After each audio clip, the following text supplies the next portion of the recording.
Hi, everybody. I'm Jackie Monahan. We're here with Jackie's Joyride. So what happened is that we're with Matt Gallagher and James Patterson. They're both good friends of mine, but they're also genius comedians. And like genius as in extremely smart and good comedians. And I found out that they both read very recently during the pandemic Ulysses.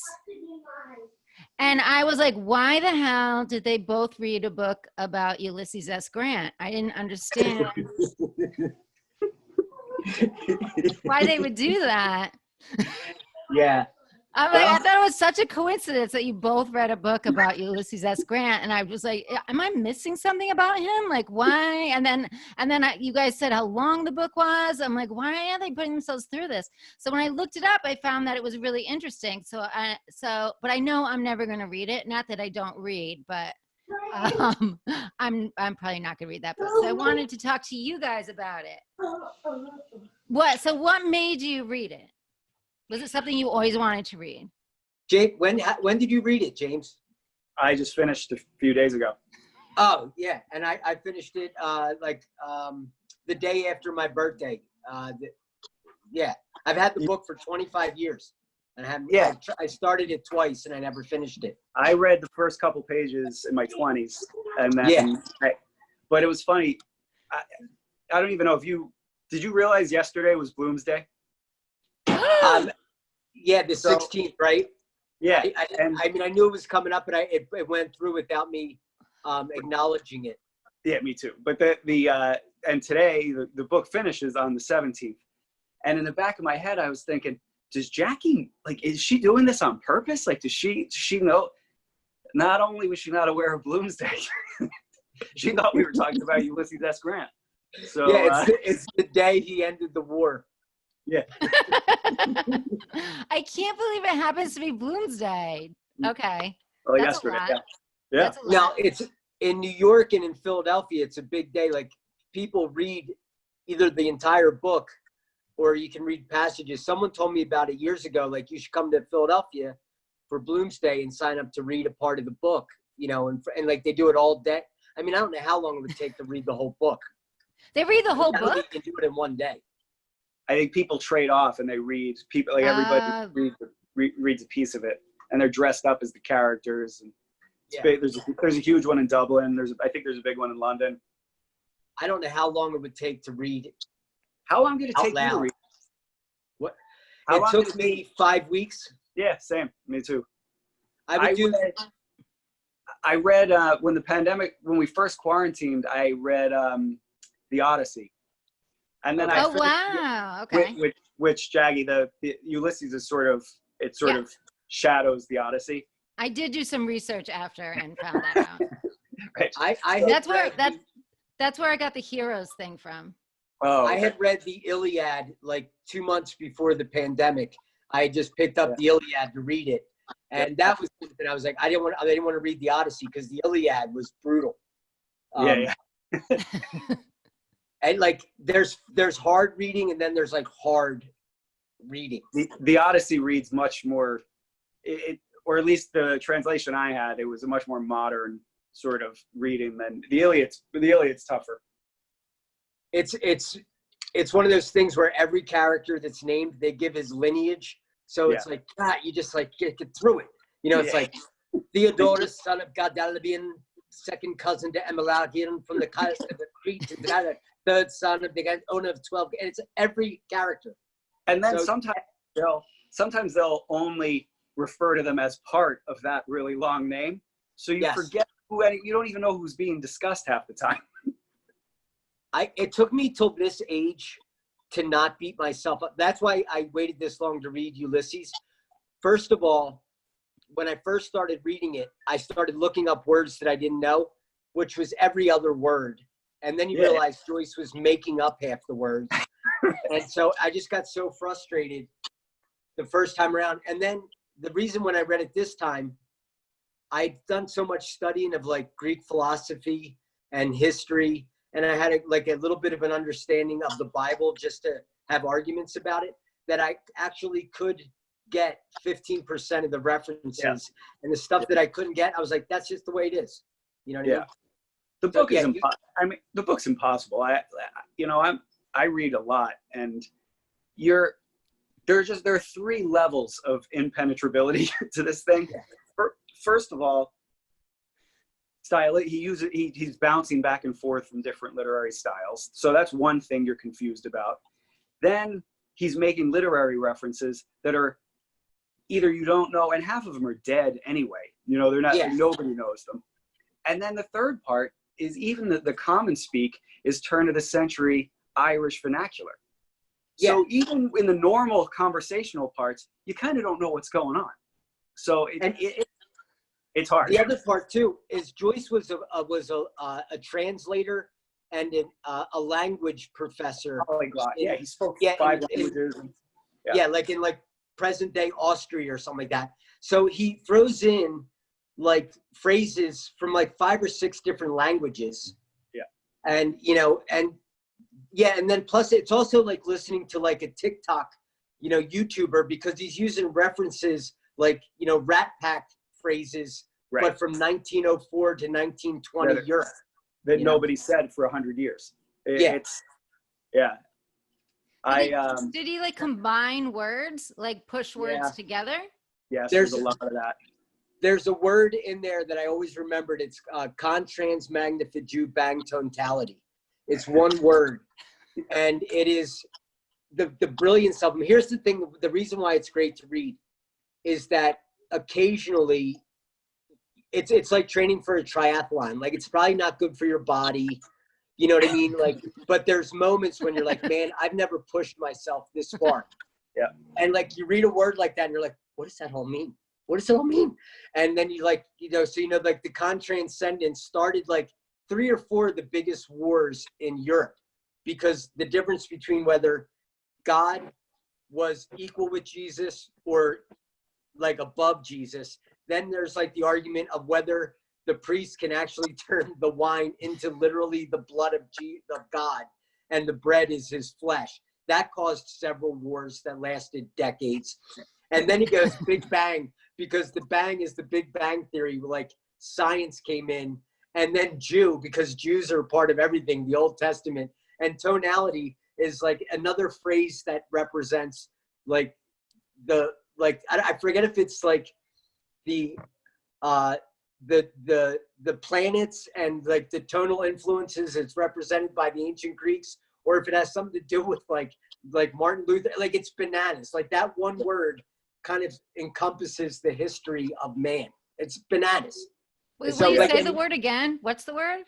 I think it's contrans magnificu bang tonality. Sounds amazing. Yeah. I like that.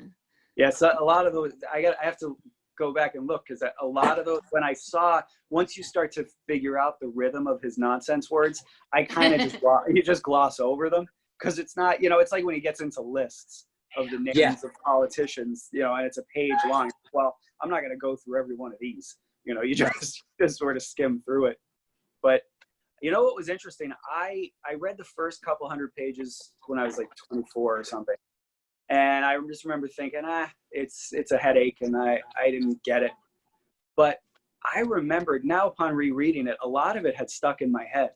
So even though there is something about it that is, you do, even though you kind of don't know what's going on, a lot of it, that theme about where I think Daedalus says in the very beginning that he serves an Irishman serves 2 masters, one English and one Roman.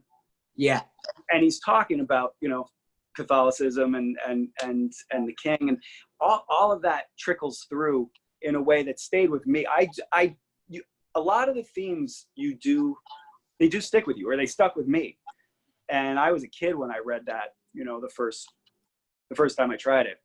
I was the same. I remember I had read Dubliners, which is his short story, and I didn't read growing up, and I didn't ever do any reading assignments in school. But then some point in my 20s, I started picking up books on my own, and I read Dubliners. I just had some kind of silly national Irish thing. I was like looking up Irish writers, and I read Dubliners, and the short story The Dead was the first time I ever had like an emotional reaction to reading. It's one of the best things ever. Yeah, like I remember there was a point there, and it was talking about this being a pretend middle class, thinking you're a winner, but your wife doesn't find you attractive. You feel like a fraud.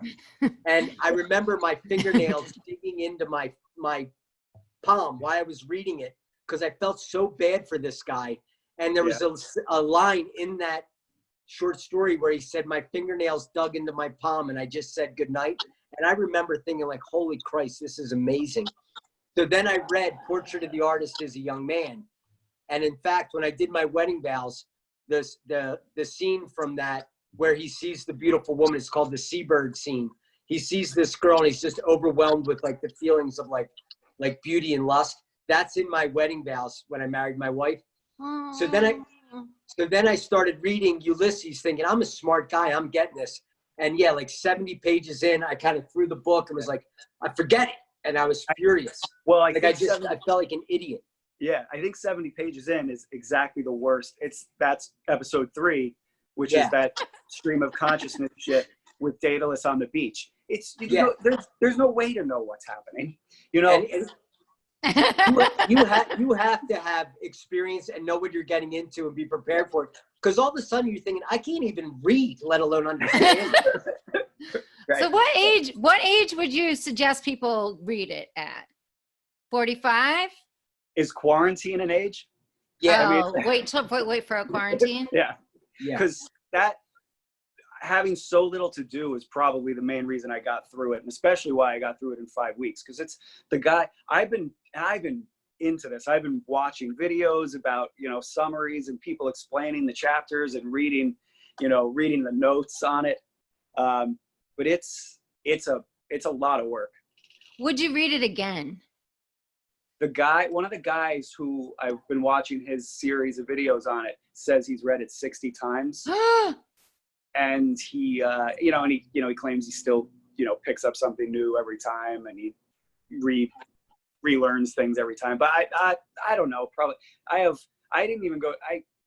have a lot of catching up to do with reading, so I don't know. I don't know if I'll read it again. What's your favorite takeaway from that? I mean, I love the synchronicity of we're doing this on Bloomsday, and I love that or the day after Bloomsday, and I love, Matt, that you said that you were digging into your hand, and then it was in the book. Like, it sounds kind of magical, kind of. Joyce is as brilliant as. Like he's like Beethoven and like, and I'm not saying I like to be like, oh, I get it. But like, there's something about somebody who can do something that is so many layered forms of like references, and you really shouldn't be able to get them. But even if you do recognize something like in some way, you'll read a passage and here's why it's worth it. For a moment, you feel like you're inside the character's head. Or you understand where they're coming from, even though they may be speaking nonsense. And you recognize parts of human behavior that he really captured, which is bananas. Like if somebody comes up to you on the street and says hi, and in your head, you're thinking about the shopping list and about a relationship you had 15 years ago, and that you hate that your hair is like parted in the wrong way, like all those things. And then you say something really like kind of dismissive to the person, and you go, what was that all about? Like he does that in this book, and it's worth it because as hard as it is, every like 50 pages or something, you feel like you're in the zone. Like you feel like your brain is being stretched, and you feel you're like you get what he was trying to do, and you can't explain it, so it's like it's really it's not for the faint of heart, and I don't think you have to go into it with like a military kind of discipline to know each word. I think if you know enough and you're open to it and you start reading, there's going to be passages there where you go like, oh my God, like you're transported. It's just great. And I feel like it's that way when you look at a picture sometimes or a painting and you're just like, and you just know that the guy who made it was sad. You don't know why, you just get it. So did you feel that James Joyce was sad writing this? I think the reason why people go back to it is he did something bananas that he wrote 750 pages he said after he wrote it, he said, people are going to be arguing about this book for 100 years and you should read it. They're like, why do people need to reread it? He goes, you reread the Bible, don't you? Like, he really did summarize almost like his own personal life in a one-day journey. And like Bloom, the main character, is him in his 40s, and Daedalus is him when he was in his 20s, when he left Ireland. And like, he really did, like, when you get done it, he shows all the things of like, there's no like moral to it, except that life is confusing and bizarre, and a lot of it doesn't make sense. And the more you know, sometimes makes it the more frustrating. Like, that's what I got out of it. Like, but that's probably like life affirming, because you're like, okay, then I'm doing it right because that's how I feel about it. Yeah. So I mean, yeah. I don't know what James, did you feel that, like, that if somebody who's the smartest guy in the world was like broke and blind, and he was like, yeah, like, he was like, you know, he's begging for money. He hated Ireland. He never went back, but he couldn't escape it. I don't know. It just, like, I don't like being from New Jersey, but I can't escape it. It's part of me. I'm from there too. I know the feeling. I was born there. Right?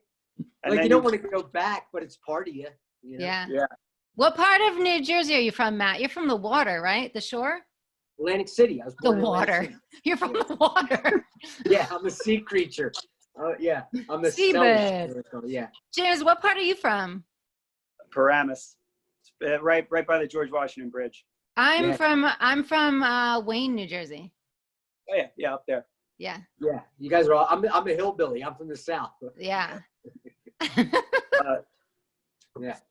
Yeah. Reading that book, you're also, what you were saying is, you'll go 5 pages and not know what happened or who's talking, but you're so desperate. I think when you find something that you do understand and that does sort of shed a light on what you had just read, it really latches into your brain, because you're lost. I guess it would be like being lost, and then sort of the minute you feel oriented, you just get this wave of calm.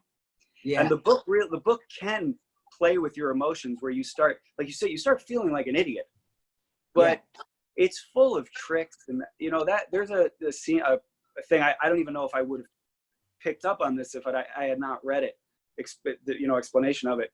One of the chapters is all about music, and he's trying to write in the rhythms of, let's just say, an orchestra. And it's the Sirens chapter, when he walks he walks into the bar, and he's using little words, and it's just little sentence fragments, and it's things that you're overhearing in the bar, and it's just like blips and beeps of conversations. And Joyce he was trying to mimic what it sounds like with words when you walk in to see an orchestra and they're all tuning up in the beginning. So, like if you walk in an orchestra and you hear like, and everybody's tuning up, he tried to recreate that with conversation. And that's just a brilliant idea.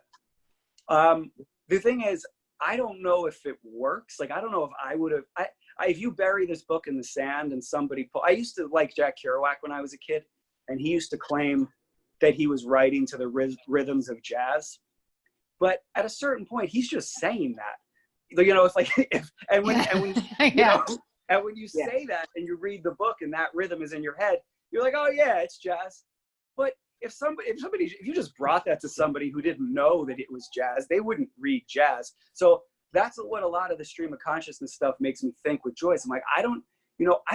This book, it's almost more interesting to talk about than it is to read, because it's an amazing, like what he's trying to do. It's an amazing series of games and wordplay. It's a feat of erudition like nothing you've ever read. I just don't know how much it works as a story. I don't know what you think about that, Matt. Well, I do think, like, the thing that it gets me is, like, the more you know, the more you're impressed by the book. Right. Yeah. But even at like its base level, he was like, talk about somebody who had a masterful grasp of everything. It's crazy. There aren't people like him. I think when you watch, even when you watch smart people talk on a podcast or something, they're not like that.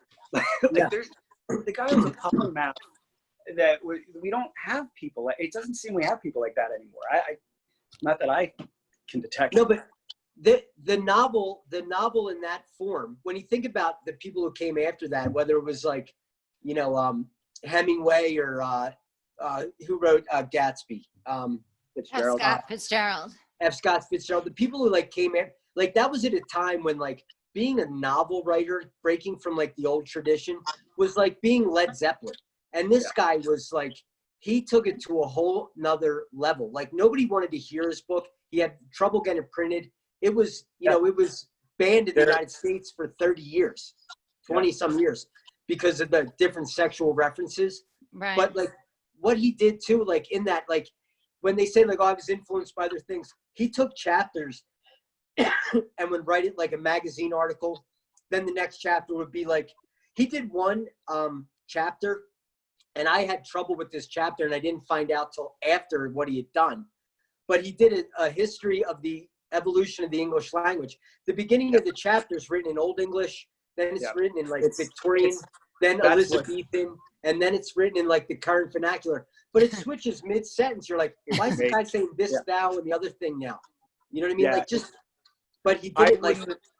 I loved that chapter. I had a really hard time getting through it, but I had read it. I knew what he was doing. Like I had read the summary of it before, so I knew it going in. It's fucking amazing. But it's another problem. It's almost like the older stuff you get, because then as the chapter proceeds, he's referencing contemporary writers who, again, are lost to history. And you have no clue who he's referencing, because nobody's talked about that guy, you know, in 100 years. But what James was saying, like nobody can do that now. Nobody can in a sentence switch from and be perfect at Elizabethan speech and Victorian speech and know all the subtleties and differences of it. And then like, you know, his knowledge of like Shakespeare, like, and the Bible. Like he was just playing with the audience because he could. Well, I don't know if it's so much playing. He was like, I'm going to cover everything. Like this book is covering everything. This is everything I know. Yeah, do you feel like you could you've studied at some point you'll go like, hey, I recognize. So it's kind of cool. Like if you've done a little bit, not just research, but if you've had a sort of like interesting self-educational experience in your life, like for me, it was mostly from 30 to 50. I started reading and like researching things. Like this guy, like you go like, hey, that's what he's talking about. I know that. Like every couple pages, he hits on everything. Like there's, no matter what you've studied, if you read this whole book, there's going to be something in there like James Joyce knows about that too. He knows about everything. It's crazy. Astrology, science, the beginnings of like internal medicine. Like he knows everything.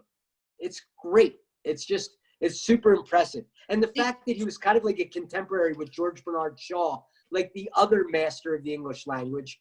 I mean, like I don't know if they were pushing each other or what, but like, can you imagine those? Like, I think there's a play called like Joyce and Shaw or The Frog and the Turtle, like two people who knew everything.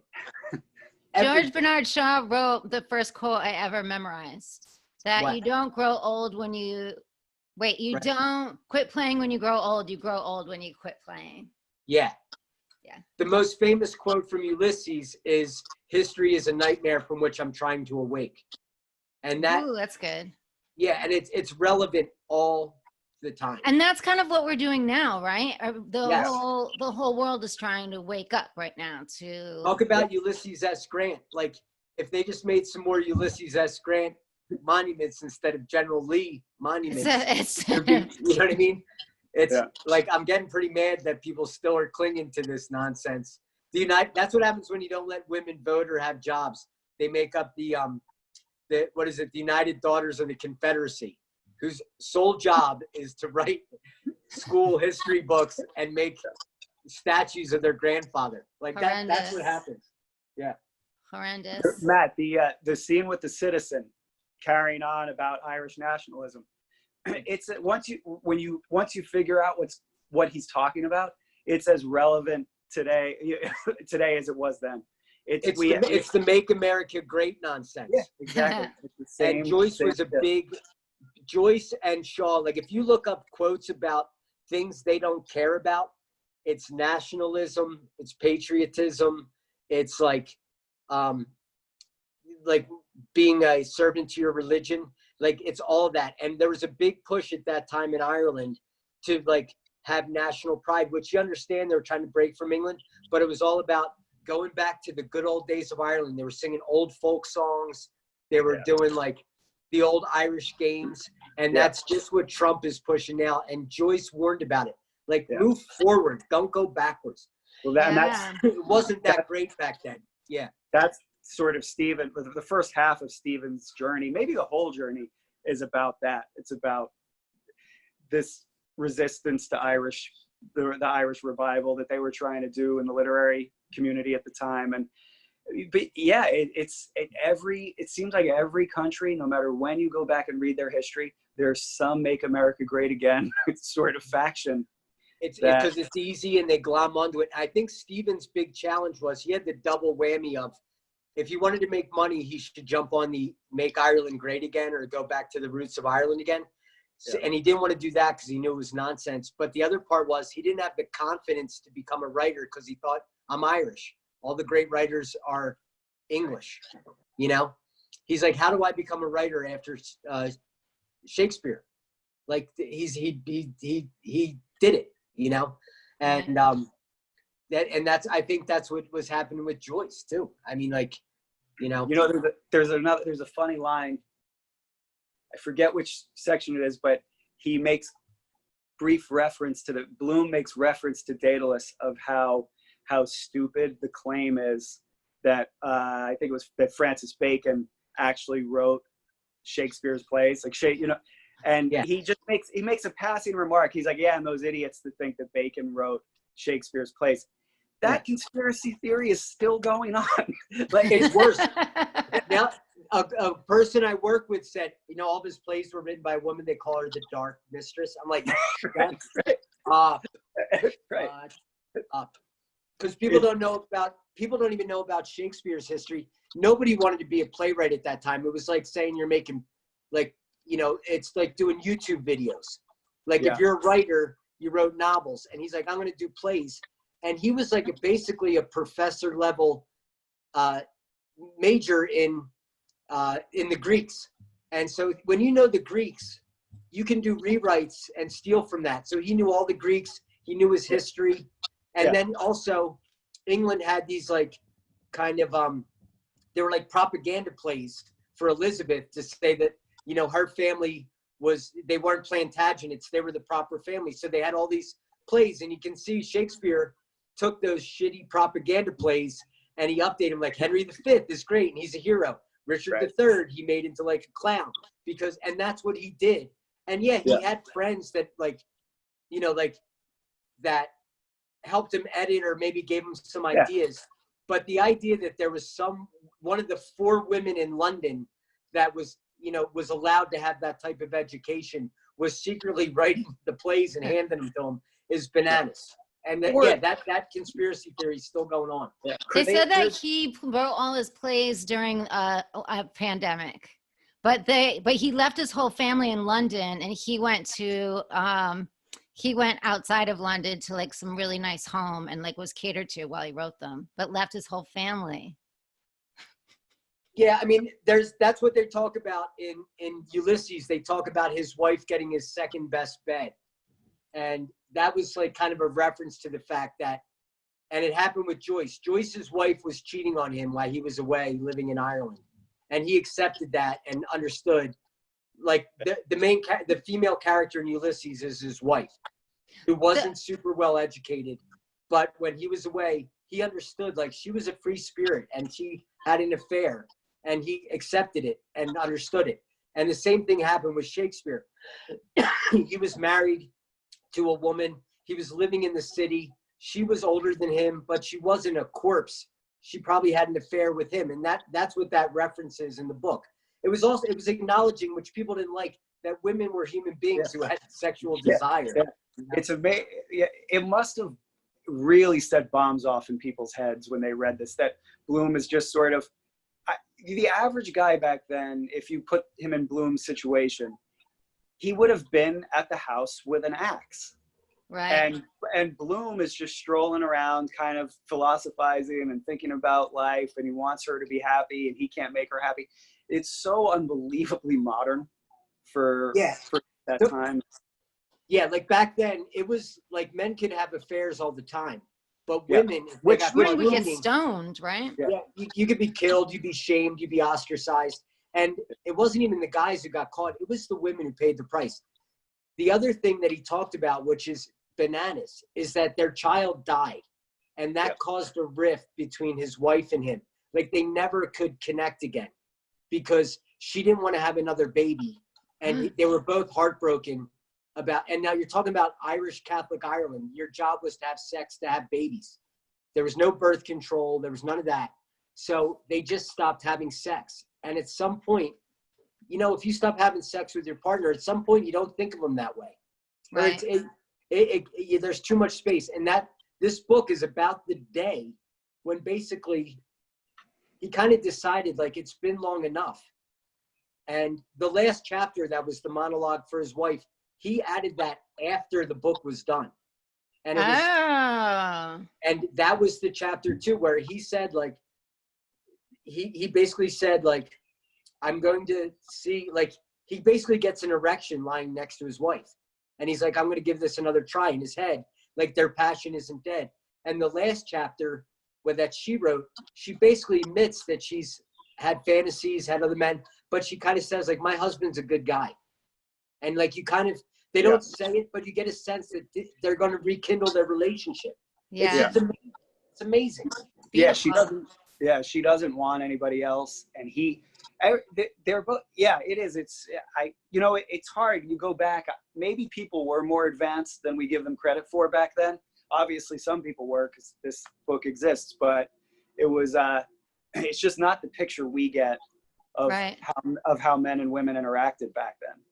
It's really interesting to think about. Nobody talked about it. Now we talk about it ad nauseum, and everybody talks about their feelings and their, blah, and it's like that. But back then, he was the first one, maybe the only one, who was just like, I'm going to tell people what really goes on in your head. And people couldn't handle it. Like, and that's how we would all get along, knowing if everybody just shared instead of acting like everything's fine. So when my research, I found out that there were a lot of highbrow jokes and lowbrow jokes. Do you guys have a favorite highbrow and lowbrow, or one or the other? James, I'm going to give you time to think, because I'm going to tell you right now, people told me this book was funny and it's funnier than Portrait of the Artist. I didn't find myself laughing that much. Yeah. The jokes are not,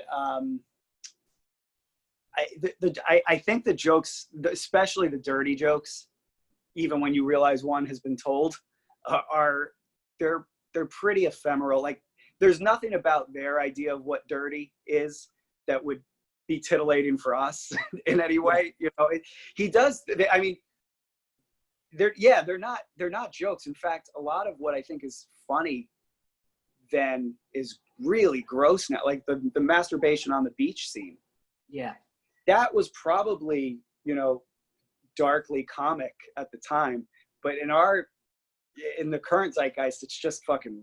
It's just weird. Like, do people do this? Like it's just fucking weird. Well, that was one of the 2 examples of why it was banned. Like, people just couldn't handle, like, to admit that a guy who hasn't had sex with his wife in a few years would actually masturbate was, like, horrifying. The thing that was the funny part about it was this girl is described like the most beautiful girl in Ireland, and she gets up and she's got a gimp leg. He's like, oh. You know what I mean? Like, so, but isn't that's what's funny though? That's supposed to be what's sort of nauseating about the scene. That's the joke of the scene in a way. That's the joke. And really what's nauseating was that this was going on at all. Like, but when you have like one gimp leg, you're going to walk sexy. Right. She You're didn't get you're up gonna the whole move your time, hips. and he kind of thought it was her, like just like kind of like enjoying that like she was in the know that she was turning him on. And Yeah. she's on this rock, and she keeps putting her leg back, and she like slowly lifts her leg, and it isn't until she gets up that she has like a leg that it's like it is that's kind of funny. And some of the other references that are funny are like when people say like people make fun of him, calling him like the Jesuit and stuff like that. And they're kind of inside jokes because he's like an atheist. So to call him the Jesuit, like people have no idea how strict the Jesuits were. The Jesuits were so strict, like the Catholic Church in some states were like, you got to go. You're banned. Like you are too strict. So like for friends call, hey, Jesuit. Like those are like jokes. It would be like someone calling you Jackie, like, like calling you like, oh, Miss Ultra Conservative Mormon, You're like, like, so there's little jokes like that you get. They didn't crack me up. I got that they were jokes. Maybe because you guys are such good comics. Like if you weren't good comics, maybe you would think it was funny because you guys know how to craft really good jokes. Well, I have laughed a couple times, but I can't actually remember. I laughed a few times, Matt, in it's in Circe. It's in the play where he's just sort of on trial. And there are some funny, and when you realize that this is a big hallucination and it's just him critiquing himself and the things people are saying about his sexuality and stuff, it's funny. I mean, there are funny things, but they're not exactly jokes that I even remember, the precise wording. Right. Yeah, like I think he was a good enough writer where like there would be heavy stuff and he would lighten it up. Like he knew the timing of it. Like, hey, I just talked about like 4 or 5 heavy things. And then he would lighten it up. Or like somebody would interject who would be kind of like the listener going like, hey, fat man, shut up. Basically say that to like a guy who was rambling too much. And and also, that scene that was a play. In the middle of it, he writes a hallucination play, which is right out of like the 60s, like an LSD thing. Yeah. Basically, somebody who didn't drank some absinthe, yeah, and had like he just did like an acid trip. Like I'll throw an acid trip play in the middle of my novel, and it is, and you read it, launches you. It's great. It launches you right into a William S. Burroughs story, and it really is. It's another part where you're like, this is 50 years before anybody was doing this, like as far as I knew. It's funny, the part I did too, like I would have smiles on my face because I was getting it because he would be destroying himself. He would put himself on trial during an acid trip. You know how like if you've ever done hallucinogens, like there's times where you're like, this is beautiful, this is great. And then you get into a part where you're like, I'm a piece of shit. Yeah. And he does that like in the middle, like he has all these women come out and talk about how he's a pervert. And it's like, awesome. It's so and then like in the next line, he's calling somebody a whore, and he's like, admit that you wronged me. And it's just, and then he becomes the king of Ireland. You know what I mean? In the middle of the hallucination, they're like, they levitate him up, and he's not just the king of Ireland, he's the Holy Roman Emperor and king of Ireland. And he's wearing like a gold like robe, and he's got a crown, and the money has his picture on it. It's wild. Yeah. So, I remember I read Naked Lunch, but I had to read it so slow and like one page at a time, and like each page felt different from the rest of the book. But do you feel like this book is the same to where you could like pick it up at any time and start reading it, or do you feel like it has to be sequential? No, it in its way, it's more narrative than Naked Lunch. Naked Lunch is really like psychedelic vignettes. Is that Kafka? That's it's Burroughs. Burroughs, yeah. I've read like 2 Burroughs short stories. I think Joyce is one of those things you should read it through once, and I think afterwards, like I may go back and visit sections. I don't know if I'm going to tackle it again, but I would probably go back to read certain parts. Like I've already found myself going back and trying to find like the beginning of part 2 or the beginning of part 3. Just like, and I want to read the soliloquy at the end again. Oh, I remember my favorite joke. This was one of the jokes I remembered from the first time I read it, and it's the joke about anti-Semitism in Ireland, where the professor chases Daedalus back out into the street, and he says, Ireland is the only country in Europe to never oppress the Jews. And the response is, Yeah, because it's the only country that never let them in. Yeah. Oh, Yeah. wow. It's a great line, you know, and And it's true. And there's like stuff in there. There's like white nationalist basically stuff in there too. When he has the conversation with that professor, the guy said, I don't know what like the Irish nationalists, what they're thinking. He goes, I got everything from hard work on my own. Coming from a guy who's like a not really smart head of a school that caters to the English, that gets money from the English crown and charges people a lot of money to have their kids go to his school instead of going to like the unfunded school, like public school. It's just like, it's a perfect example now when people are talking about like, I don't know about white privilege. I had to work my whole life. And it's just like, because you don't get what that means to be English and live in Ireland. You have all the cards stacked in your favor to start with. Right. You can be a stupid. You can be a dummy and be the head of a school where your like underpaid professor is way smarter than you.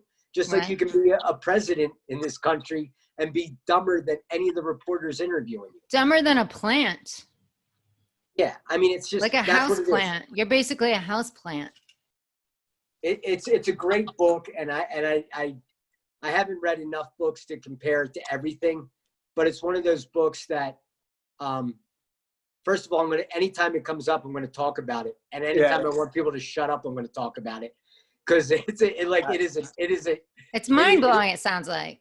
I'm so happy. You know when people do a silent retreat, you know when anybody does a silent retreat in yoga, they talk about it for 6 months. Yeah. You don't want to hear it. Like this is reading Ulysses is like doing the Iron Man or a silent retreat. You'll bring it up whenever the opportunity arises, but I'm going to bring it up just when somebody says something stupid. I'm like, you read Ulysses? Like it's just going to end. Yeah. It's going to end so many conversations I don't want to be in. Except for James. I went to Europe for 4 months, 7, 8 years ago, and I remember thinking I am not going to be one of those people that talks about that fucking trip to Europe. Yeah, it just happens. There's no way. There's no way not to. And yeah, Ulysses will be the same. I mean, that's the only reason I read it is so I could say I read it. Yeah. That's it is. It's one of those things that is, it's hard as hell, and it's so when you do it, you feel good. Like you feel like you accomplished something. Yeah, and there's no confirmation bias. You don't read it and going, I saw that coming. You read it and you're just like, I was able to read a book by someone who was brilliant and enjoy it. It makes you that's feel beautiful. Good. That's beautiful. I like when you can't guess what's going to happen. That's the best. And I can listen to music and I don't know, like a lot of times people go, have you heard this band? And they'll play and they're like, they're brilliant. And I'm like, I guess. Yeah. All right, you guys, any last words about it? We're running out of time. I know, but I want to promote your shows. So, where people can see you. There's no shows right now, but anybody who's watching this, go see Matt Gallagher and James Patterson when they perform out in the future. But right now, you can watch Matt Gallagher, A Stumble in the Woods on Amazon. Prime Video, yeah. There was an amazing person that opened for you. Who was it? It was you. You were amazing. That's right. Oh my God.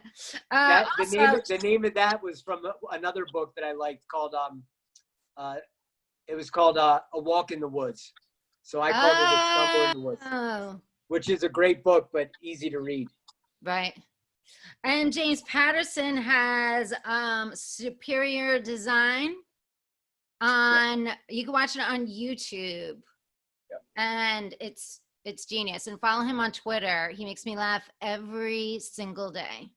James, I only got to see you twice. I got to see you do Jackie's jokes, and then Jackie had to perform your jokes. So I didn't really know. Yeah, I was like, I don't know if I'm ever going to watch this, but I watched. Jackie sent me a clip, and you have my new favorite joke about your mom. And I don't want to give the joke away about the room in the house, and that is beautiful. It's absolutely, that's all I need. Like some bands or some writers only need one poem or one joke. That joke put you in my like echelon of fantastic. But there's more where that came from. The whole show is so good. And Jackie, you told me a joke this year when we were at filming Honey and Clover, when you said you wrote the best suicide note ever. That is another one of my top 10 jokes of all time. So you two are both. I'm just really happy to be on here with you. I feel like yeah, bright and funny. They usually don't combine. Right, exactly. Watch all our specials, everybody. We're the best. Matt, have a good time out there, Matt. Looks awesome. Yeah, have a blast. We're I heard jealous. it's one of the largest polygamy centers in the Mormon church. So I'm gonna go out and look for. I'm on my way. Hurry up then. Get your bonnet. I'm gonna go pick up James. We're gonna be there in a little bit. All right. Bye, everybody. Love you guys. Love you too. Thank you. Bye. Bye. Bye.